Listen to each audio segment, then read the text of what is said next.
Hey guys, just before we begin the video, I want to acknowledge the Los Angeles wildfires are currently devastating the city. I'm here right now in Los Angeles, thankfully south of Los Angeles, but it's still devastating to see everything play out. It's honestly very heartbreaking, so I'm going to be leaving some links below in ways that you can help, or if you need any resources yourself, I'll also be leaving links below so you can access resources too.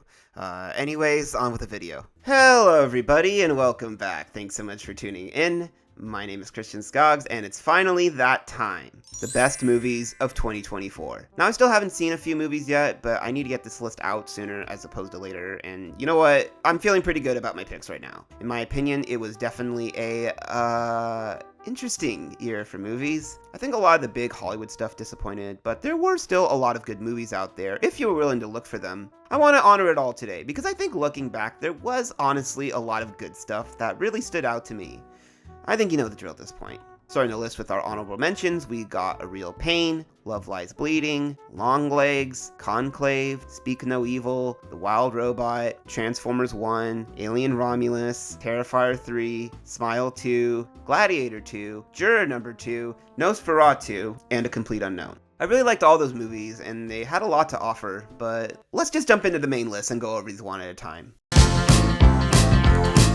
Starting with our number 15 pick, we got a really interesting film that I think I liked when I first saw, but it really stuck around with me the longer I thought about it, and that's I Saw the TV Glow. This is a psychological horror film by filmmaker Jane Schonbrun and tells the story of two kids and the obsession they share with a nostalgic television series. Between this and Jane's previous film, We're All Going to the World's Fair, they've done a really great job at showcasing a really unique vision when it comes to their work. I found this movie to be visually hypnotic in a way that most movies really aren't today. It very much delves into analog horror, which I'm always fascinated by, but it also uses this unique style as an opportunity to speak on the experience of coming out as a trans person. I love the colors and the lighting here. It's so visually unique. And even if the themes being presented here are done so subtly, this film just has so many moments that I truthfully will never get out of my head. It's unfortunate that a trans story by a trans filmmaker is going unnoticed by most awards bodies this year, and is instead being dominated by a regressive and shallow film in Emilia Perez. I really found myself connecting with this much more, and I wish it would get the proper recognition among these awards bodies. I'm certainly looking forward to seeing it again. At number 14 is a film I saw earlier this year. I think this is the type of film that was perhaps ahead of its time and will become more relevant in years to come. That is Civil War. Directed by Alex Garland, this presents a vision of what a modern-day civil war would look like in the US. The story is told from the perspective of journalists and follows their journey to reach Washington, D.C., where a group of rebels plan to assassinate the president, who is currently serving as a dictator. Although I can only hope that the next few years are not going to result in absolute chaos breaking out in the States, I acknowledge that this film really serves as a cautionary tale more than anything else. It's a difficult watch for many people because it really helps you to put into perspective just what life would look like for us if we were to break out into war again. It would be devastating, and thankfully we are not in that period right now.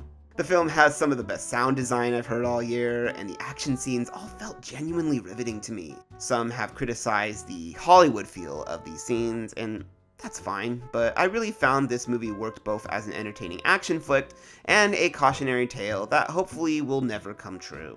Now, it's unfortunate that number 13 bombed at the box office because this was one that I really liked and I was really excited to see, and that is Furiosa: A Mad Max Saga. This film essentially serves as a supplemental addition to the story of Mad Max Fury Road, in that it helps us to gain a greater understanding of the world and environment that the original film took place in. I love how this film spanned decades and really delved into the world in a meaningful way. The visuals are still amazing, and it was a great experience seeing this in IMAX. I hope we get Mad Max: The Wasteland, but we'll see if Warner Brothers wants to come back to this universe. I don't really know. That was rough, just watching those box office returns come in. Number 12 is an animated film that's making a big splash right now at various award ceremonies, and that is Flow. This is a CG animated film from Belgium about a black cat and the journey they take to survive a flood. We have no idea what time period this takes place in, we don't know if there's any humans around. The thing is though, none of that matters. This film is more about survival and showcasing how these different animals interact with each other, and I think the film succeeds in showing us that. The film has some of the most detailed sound design of the whole year, and I love that despite not hearing any dialogue in this film, you always know exactly what the animals are saying to each other. It's a really great adventure, and one that should not be missed from this year. Now, number 11 is a little indie film that I think most of you forgot came out, and that is The Last Stop in Yuma County.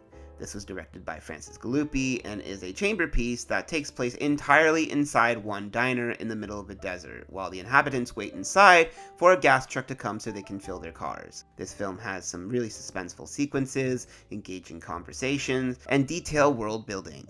It reminded me a bit of what Quentin Tarantino does with his films, yet this still managed to stand out. The soundtrack choices were really remarkable, the cinematography was really great, and I love how chaotic the finale of this film is. It's a shame that this didn't reach a wider audience when it came out, but I really love this one. The director is expected to make an Evil Dead movie soon, so I suggest you get on this one because I think he's going places. Now we're starting to get into the really good stuff. Number 10 is The Substance. This movie's fucking crazy. Point blank. I'm really glad this ended up getting a lot of traction with audiences because it's really, really cool. Now, obviously, the themes are very well communicated and explored in a unique way, but this film just has some unforgettable visuals that truthfully will never leave my brain. This film is just so big and out there, and it really has a lot of courage that most movies today just don't have. It was funny, it was scary, it was bizarre, and most importantly, it was chaotic. I always prefer a movie to take chances and really stand out than be boring, and this movie was anything but. It's funny because Universal was actually the one who was originally tasked to produce this film. However, after the director Coralie Forage refused to take notes from the studio to change her film, it was sold to Mubi, who ended up giving us the version that we all know and love today. Now let's hope that this makes a big splash at the Oscars. Number 9, number 9, number 9, number 9. Sing Sing. This was a really beautiful film that played in approximately 3 theaters last year. Genuinely have no idea what the hell A24 was doing with their distribution here, but whatever, I guess. I love how this film explores life in prison and redemption and how prisoners use art to explore the emotions that they feel about the situation they find themselves in. It's a really great reflection on the human experience, and I think this film will really connect with a lot of folks out there. It's such a tremendous cinematic achievement, and I really hope more of you have the opportunity to see this soon. It's really great. Number 8 is a film you've probably already seen. Some may roll your eyes at this pick, but I loved Wicked. Yeah, it's a mainstream big blockbuster, but it's a really well-made blockbuster. It does a great job adapting the source material for the big screen, and I love just how big it all felt. Movies at the end of the day should be an event, and this film really felt like that for me. We go to the movies to have experiences like this that transport us to a new world, and John M. Chu is a talent to keep an eye out for. I can't wait to see part 2, which has now been retitled to Wicked for Good. Gotta be honest, not sure how I feel about that name, but I'm still excited to see it. Number 7 is another indie animated film that you may not have heard of, and that is Memoir of a Snail. Directed by Adam Elliott, who made one of my favorite films of all time in Mary and Max. This was a really great sophomore effort that, although never quite lived up to the greatness of Mary and Max, it often comes close. His films are oftentimes very wacky and bizarre, but they also explore a lot of serious themes and are not afraid to go to some dark places. The animation is great, the voice acting is great, and I really found myself caring about each of the characters here. If you have not yet had the opportunity to seek this one out, I highly recommend that you do. Number 6 is a film that came into theaters with a very quiet rollout, and that's Strange Darling. This film is the definition of subverting expectations, and I found that it constantly kept me off guard and on the edge of my seat. The film starts off as one thing, that being a movie about a girl being chased by what we believe to be a violent man, yet the film finds a way to flip itself into something completely different. I love how unique the screenplay is here, and I actually found the use of time jumping to be really effective. It's hard to do it properly because you have to be extra careful as to how you reveal pieces of information to the audience and at what point, but this film found a way to do so masterfully. It kept me locked the fuck in for 90 minutes, and you're missing out big time if you haven't seen this yet. Number 5 is a film I've talked about several times, and one that you all know and love, Challengers. Yeah, this movie rocks. It gets better and better the more I think about it. It gave me the type of adrenaline rush that a blockbuster would usually give, but it presents itself as an erotic drama thriller comedy of sorts. It meshes a lot of different genres together, and I think that's kind of what makes it so exciting to watch. This one will definitely go down in infamy for years to come, and was definitely one of the highlights of the year, for sure. Number 4 is another film that subverted my expectations in a big way, and that is Anora. You know, when I first saw this movie, I thought it was neat. It was a nice little romantic comedy, but I think I didn't understand why it was getting the acclaim that it was. And I was certainly surprised by its Palme d'Or win. But as this film goes along, it becomes something completely different, and it's a very rewarding watch overall. This film explores how sex and class can be used to work your way to success, and I found it to be a really tragic tale. Mikey Madison also gives an amazing performance, and she personally is my pick for Best Actress of the Year. Whether the Academy will honor that, I'm not sure, but I think she's for sure going places. Most of you have probably already seen this, but if you haven't, it's worth a watch. Number 3 is a recent film that I don't think is really out in wide release yet, but as soon as it is, I recommend that you seek this one out, and that is The Brutalist. I found myself completely transfixed with this entire experience. It's a 3.5-hour historical epic directed by Brady Corbet, and you don't feel a minute of that runtime. Despite being made for only $10 million, this film feels gigantic and larger than life, yet intimate in a way most movies don't really know how to pull off. It blended the filmmaking techniques of the old and the new, and felt like something that will really shape the artistic landscape of the medium for years to come. It's also worth noting that Adrien Brody and Felicity Jones both give amazing performances.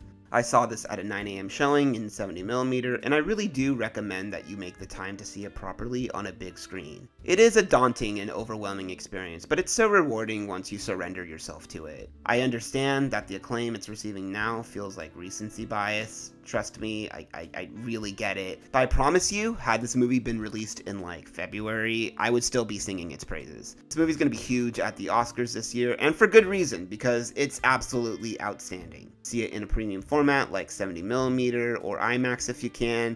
You will not regret it. I personally intend to see it again at some point once it expands to more theaters. Number 2, come on now, Hundreds of Beavers.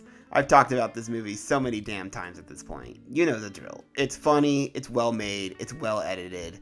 Everyone should see this movie. Everyone. Get your friends together, make it a party, have a great time.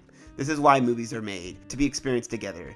And yeah, this is one of the greatest things I've ever seen in my life. And number 1, and although all those films are great, it didn't even come close for me, Dune Part 2. I think if this film came out closer to the end of the year, it would do better on the award circuit, but whatever. This movie is still unbelievable.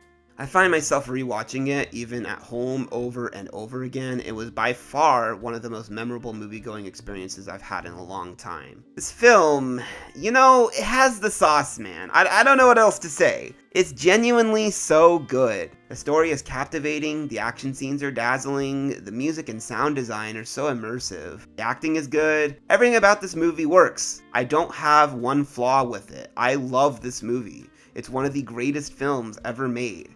I'm so lucky to be living in a time where we can experience this on a big screen and where I can tell my grandkids about the time I saw this originally on the big screen. It's a movie that's going to go down in years to come as one of the most iconic of the 2020s. It's that good. I truly don't know what else to say because I think everything that needs to be said about this movie has already been said. It's an absolute masterpiece, and if you haven't for some reason seen it yet, bruh. It's just go see it if you haven't yet. If you have a chance to see this in IMAX, yeah, go see this in IMAX. It's absolutely outstanding.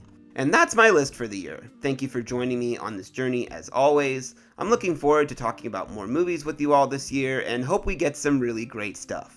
It'll be interesting to see how everything pans out, but I think we have a really strong year on our hands. In the meantime, Happy New Year. Hope you're doing okay, and until next time.